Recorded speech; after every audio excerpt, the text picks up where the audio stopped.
Hello friends, welcome to my channel. आज हम लोग का टॉपिक है नर्सिंग मैनेजमेंट ऑफ सीओपीडी। हम लोग इससे पहले वाली वीडियो में सीओपीडी सीओपीडी के बारे में पढ़ चुके हैं, उसका क्लिनिकल फीचर, डायग्नोसिस, कॉम्प्लिकेशन और उसमें मेडिकल मैनेजमेंट क्या क्या होता है। इस वीडियो में हम देखेंगे कि उसका नर्सिंग मैनेजमेंट क्या होता है। एज ए नर्स हम लोग के लिए सबसे इम्पॉर्टेंट होता है कि किसी भी पेशेंट का किसी भी डिजीज में उसका नर्सिंग मैनेजमेंट क्या होना चाहिए। तो सीओपीडी में सबसे पहले हम उसका नर्सिंग असेसमेंट करेंगे। असेसमेंट में सबसे पहले उसका वाइटल्स चेक करेंगे। उसमें वाइटल्स देखेंगे कि उसका जो वाइटल साइन है वो नॉर्मल है कि नहीं। जनरल हेल्थ स्टेटस जो पेशेंट का हेल्थ है, जनरल हेल्थ स्टेटस है वो नॉर्मल है कि नहीं। ब्रीथिंग पैटर्न, उसमें ब्रीथिंग पैटर्न में देखेंगे कि शॉर्टनेस ऑफ ब्रीथ हो रहा है, कि इसको ब्रीथिंग डिजनिया आ रहा है, ब्रीथिंग डिफिकल्टी हो रहा है, ये सब एसेस करेंगे। स्टेटस ऑफ एयरवे, जो स्टेटस ऑफ एयरवे है उसमें देखेंगे कि ऑब्स्ट्रक्शन सीवियर है या एक्यूट है, मतलब मॉडरेट है या मिडिल है, किस टाइप का उसमें ऑब्स्ट्रक्शन है उसको असेस करेंगे। न्यूट्रिशन लेवल, पेशेंट में जो न्यूट्रिशन लेवल है असेस करेंगे कि पेशेंट ज़्यादा वीक है कि मतलब नॉर्मल ये ज़्यादा उसमें वीकनेस नहीं है। एंजाइटी, पेशेंट के एंजाइटी लेवल को असेस करेंगे कि ज़्यादा एनेक्जियस है पेशेंट कि मतलब थोड़ा एंजाइटी है पेशेंट में, उसको असेस करेंगे। प्रेजेंस ऑफ साइनोसिस, ये देखेंगे कि प्रेजेंट में साइनोसिस प्रेजेंट है या एब्सेंट है। सीओपीडी में नर्सिंग केयर प्लान, इसमें सबसे पहले नर्सिंग डायग्नोसिस। तो इसका फर्स्ट नर्सिंग डायग्नोसिस है ineffective breathing pattern related to bronchospasm and airway. इसका मतलब ये है कि इनफेक्टिव मतलब पूरा इफेक्टिव नहीं हो रहा है ब्रीथिंग पैटर्न। इसका रीज़न ये है जो ब्रांकोस्पाज्म हो गया है एयरवे, इसकी वजह से जो पर्सन है उसका जो ब्रीथिंग है वो पूरा इफेक्टिव नहीं हो रहा है। यदि पर्सन में ये सिम्टम दिखाई दे रहे हैं तो एज ए नर्स हमारा गोल क्या होना चाहिए। इसका गोल होगा to maintain normal breathing pattern. हमको उस पेशेंट का ब्रीथिंग पैटर्न नॉर्मल मेंटेन करना है। ब्रीथिंग पैटर्न नॉर्मल मेंटेन करने के लिए हमें क्या क्या इंटरवेंशन करना पड़ेगा। तो फर्स्ट ऑफ ऑल उसको provide calm, comfortable, well ventilated environment. सबसे पहले पेशेंट को हम calm, well ventilated environment provide करेंगे। प्रोवाइड फाउलर पोजीशन, ज़्यादातर देखते हैं जिस पेशेंट को ब्रीथिंग डिफिकल्टी होती है उसको फाउलर पोजीशन प्रोवाइड करते हैं, तो इसमें भी पेशेंट को फाउलर पोजीशन प्रोवाइड करेंगे। Provide steam inhalation as prescribe by doctor, यदि डॉक्टर के प्रिस्क्रिप्शन के हिसाब से सही है तो उसको हम स्टेम इनहेलेशन भी प्रोवाइड करेंगे। यदि नीड है पेशेंट को तो उसको हम निबुलाइजेशन, जिसमें बीटा कार्डुआलिन से उसका निबुलाइजेशन करेंगे। एडमिनिस्टर आर्टिफिशियल ऑक्सीजन, यदि पेशेंट कोई सीवियर कंडीशन है, वो एकदम एकदम ऑक्सीजन नहीं ले पा रहा है, तो उसमें हम उसको आर्टिफिशियल ऑक्सीजन भी प्रोवाइड करेंगे पेशेंट को। और एडमिनिस्टर्ड फॉलोइंग ड्रग्स, और इस कंडीशन में हम पेशेंट को ड्रग्स भी देंगे, जैसे ब्रांकोडायलेटर ड्रग्स और कार्टिकोस्टेरॉइड ड्रग्स, म्यूटोलाइटिक ड्रग। जो ड्रग्स नेम है हमने इससे पहले वाले वीडियो में बताया हुआ है।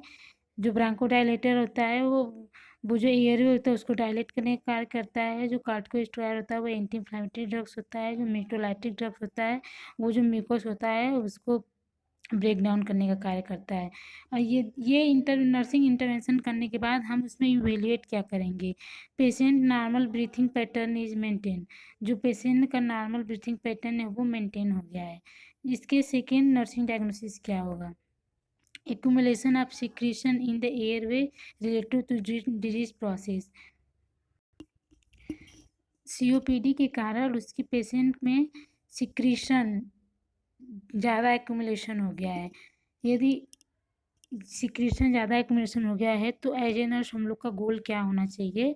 फर्स्ट इसका गोल होना चाहिए टू क्लियर द एयरवे, हमें एयरवे को क्लियर करना है। तो हमें एयरवे को क्लियर करने के लिए क्या क्या नर्सिंग इंटरवेंशन करना पड़ेगा। फर्स्ट ऑफ ऑल हमको increase the hydration level of patient not contraindicated. जो पेशेंट का हाइड्रेशन लेवल है उसको इंक्रीज करेंगे यदि कंट्राइंडिकेटेड नहीं है तो। सेकेंड पॉइंट है इसमें परफॉर्म ट्रैक्योब्रांकियल सक्शनिंग। यदि जो सिक्रीशन एक्युमुलेशन हुआ है उसमें ट्रैक्योब्रांकियल सक्शनिंग उसको प्रोवाइड करेंगे। प्रोवाइड चेस्ट थेरेपी, उस पर्सन को चेस्ट थेरेपी भी देंगे जिसको उसमें जो फ्लूइड एक्युमुलेशन हुआ है वो क्लियर हो सके। Encourage the patient for the coughing and the deep breathing exercise, और जो पेशेंट होगा उसको इनकरेज करेंगे डीप ब्रीथिंग ले और ब्रीथिंग एक्सरसाइज के लिए। चेंज द पोजीशन फ्रिक्वेंटली, और पेशेंट का जो पोजीशन है उसको फ्रिक्वेंटली चेंज करेंगे। ये नर्सिंग इंटरवेंशन करने के बाद हम पेशेंट में क्या इवेलुएट करेंगे तो पेशेंट एयरवे बिकम क्लियर, जो पेशेंट का एयरवे है वो क्लियर हो गया है। जो थर्ड नर्सिंग डायग्नोसिस है हम लोग का वो है alter nutritional level less than body requirement related to disease process. Disease process की वजह से जो बॉडी में रिक्वायरमेंट है न्यूट्रिशन का वो अल्टर्ड हो गया है, मतलब प्रॉपर नहीं मिल रहा है। तो एज ए नर्स हमारा गोल होगा to maintain normal nutrition level. हमारा गोल होगा कि हम उस पर्सन का नॉर्मल न्यूट्रिशन लेवल मेंटेन करेंगे। तो नॉर्मल न्यूट्रिशन लेवल मेंटेन करने के लिए हमें क्या क्या नर्सिंग इंटरवेंशन करना पड़ेगा। तो first assess the nutrition level, उसको हम एसेस करेंगे कि जो पेशेंट है उसमें न्यूट्रिशन लेवल कैसा है, ज़्यादा सीवियर डिफिशियंसी है कि मतलब थोड़ा सा उसको अल्टर्ड हुआ न्यूट्रिशन। और सेकेंड पॉइंट है advice to any painful procedure during meal time, और जब पेशेंट भोजन ले रहा है तो कोई पेनफुल प्रोसीजर को नहीं करना चाहिए जिससे पेशेंट डर जाए और खाना को न खाए। Encourage the patient to take small meal frequent, और उसको इनकरेज करेंगे कि आप थोड़े थोड़े टाइम पे थोड़े थोड़े फ्रूट को लेते रहिए। और कीप द माइंड, और जो अपने दिमाग में जो पेशेंट है उसके लाइक और डिसलाइक को भी ध्यान रखते हुए उसको खाना प्रोवाइड करेंगे। स्टार्ट द फ्लूइड, यदि पर्सन अनेबल है माउथ से लेना तो उसको आईवी फ्लूइड मतलब आईवी स्टार्ट करेंगे।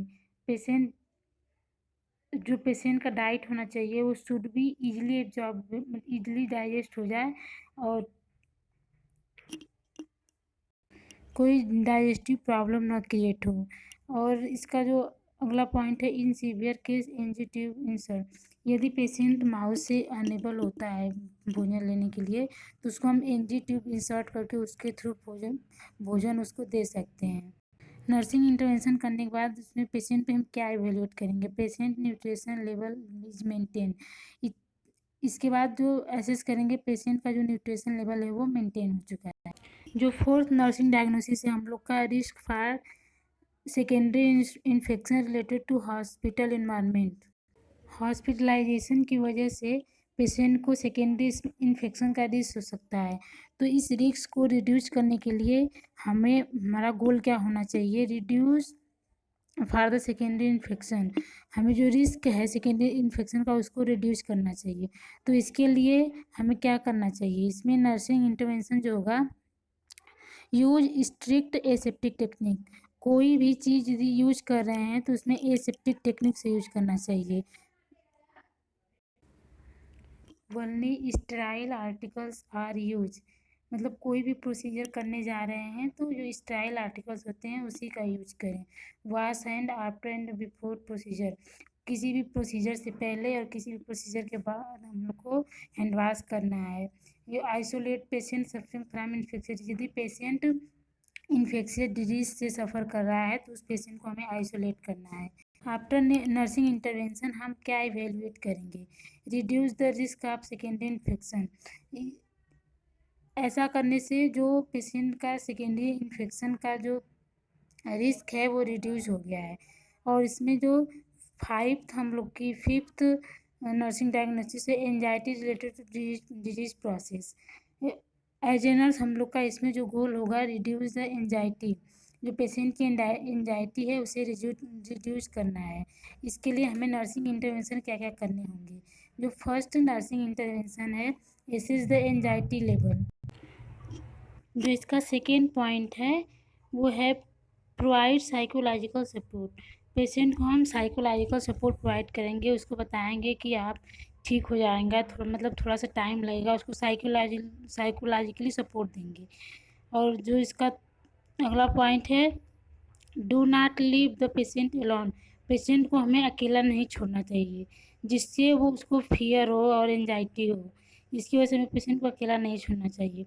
और इसका अगला पॉइंट है, patient family member ask the question regarding the disease not ignore. यदि इसका जो फैमिली मेम्बर है पेशेंट के, वो आपसे कुछ मतलब हम लोग से कुछ क्वेश्चन पूछते हैं कि वो कब ठीक होंगे, कब तक मतलब एडमिट रहना पड़ेगा, कितना टाइम लग सकता है, तो हमको इग्नोर नहीं करना है, उनको क्लियर करना है, ताकि जो उनकी एंजाइटी है वो उनका रिड्यूस हो सके। और उनको हम सब सही सही बताएंगे, ताकि वो हमें जो कॉन्फिडेंस लेवल है वो बना रहे। आफ्टर नर्सिंग इंटरवेंशन हम इवेल्युएट करेंगे कि जो पेशेंट की एंजाइटी है वो रिड्यूस हो चुकी है। हमने इसमें 5 नर्सिंग डायग्नोसिस को बनाया हुआ है, मतलब एक्सप्लेन किया हुआ है। यदि आप चाहें तो इसे नॉलेज लेवल पर और डिस्टर्ब स्लीप पैटर्न भी बना सकते हैं।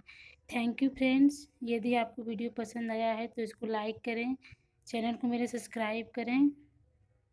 यदि आपको कोई प्रॉब्लम है तो कमेंट बॉक्स में ज़रूर बताइए।